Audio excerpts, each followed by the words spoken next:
สวัสดีค่ะก็กลับมาช่องรักสุขภาพอีกแล้วนะคะวันนี้มาชวนทำเมนูง่ายๆอีกแล้วค่ะทอดมันอกไก่คีนค่ะก่อนไปดูอย่าลืมกดไลค์กดแชร์และกด Subscribe ค่ะเรามาเริ่มขั้นตอนแรกเลยนะคะสิ่งที่เพื่อนๆต้องเตรียมนะคะ1อกไก่นะคะโดยเราเลาะหนังออกทั้งหมดนะคะ2ค่ะพริกแกงแดงนะคะซึ่งในที่นี้เราจะใช้อยู่ประมาณ1ช้อนโต๊ะนะคะหรือ1ช้อนชานะคะและ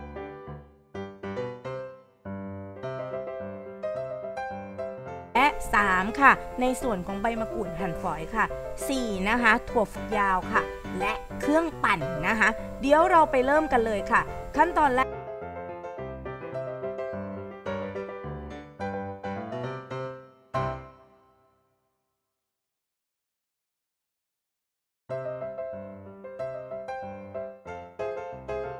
กนะคะให้เราเอานำไก่นะคะลงนะคะเครื่องปั่นและปั่นให้ละเอียดค่ะ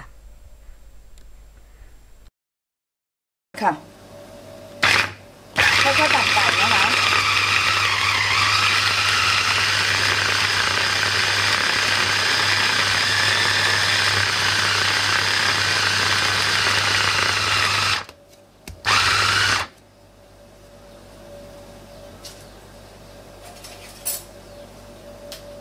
ลุงโชเปิ้ลไม่จริงๆเลยเพื่อนเนี่ยปั่นไก่กันค่ะ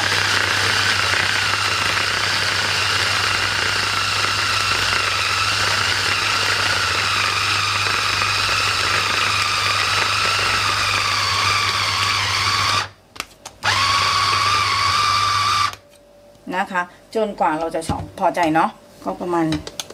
เดี๋ยวแกะดูก่อนเนาะนี่แหละค่ะประมาณนี้นะให้ละเอียดเลยนะคะหลังจากนั้นเดี๋ยวเราใส่เครื่องแกงกันค่ะ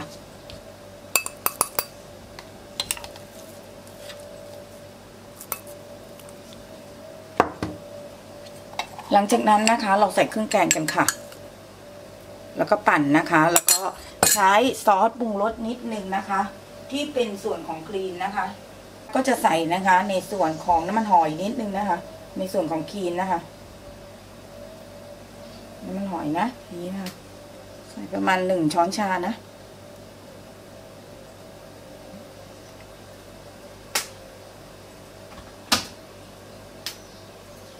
ปั่นค่ะ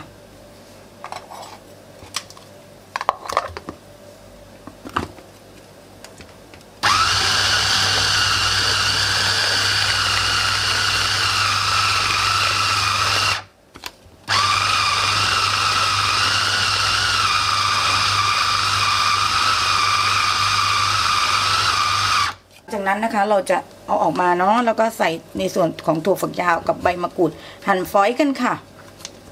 แล้วเดี๋ยวเราเป็นนาบกับกระทะนะคะเราจะได้รสชาตินะคะจากในส่วนของพริกแกงอยู่แล้วนะซึ่งในนาบในกระทะเนี่ยเราอาจจะใช้สเปรย์น้ำมันนิดนึงนะคะเพื่อไม่ให้มันติดกระทะแต่แนะนำนะคนกินคลีนควรใช้กระทะเทฟลอนนะคะเพราะจะได้ไม่ใช้น้ำมันเนี่ยค่ะแล้วเราก็ใส่ในส่วนของถั่วฝักยาวลงไปค่ะ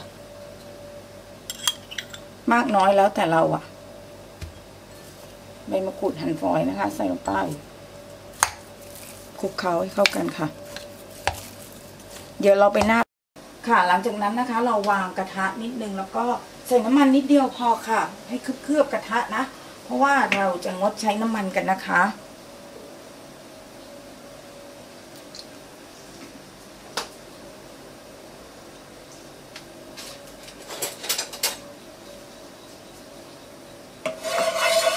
นี่นะคะเราก็นี่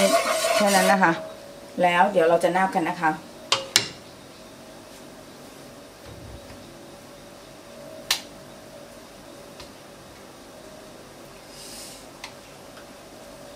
เราจะนาบกันค่ะ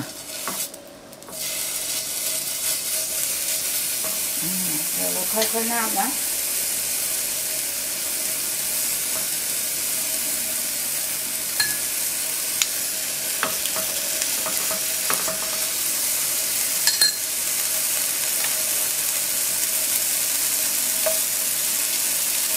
นี่นะคะไม่ใช่นาบกัน ไก่มันจะสุกเร็วนะคะไก่กุ้งเนี่ยทำทอดมันได้ดีนะคะสำหรับคนกินคลีนเพราะมันสุกเร็ว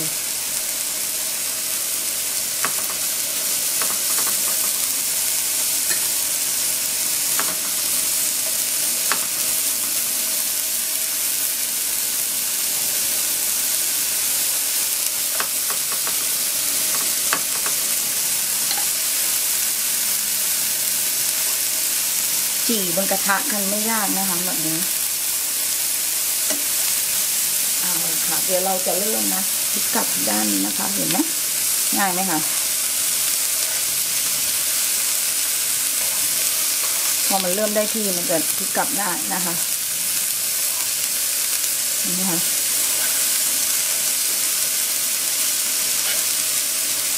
เห็นไหมคะ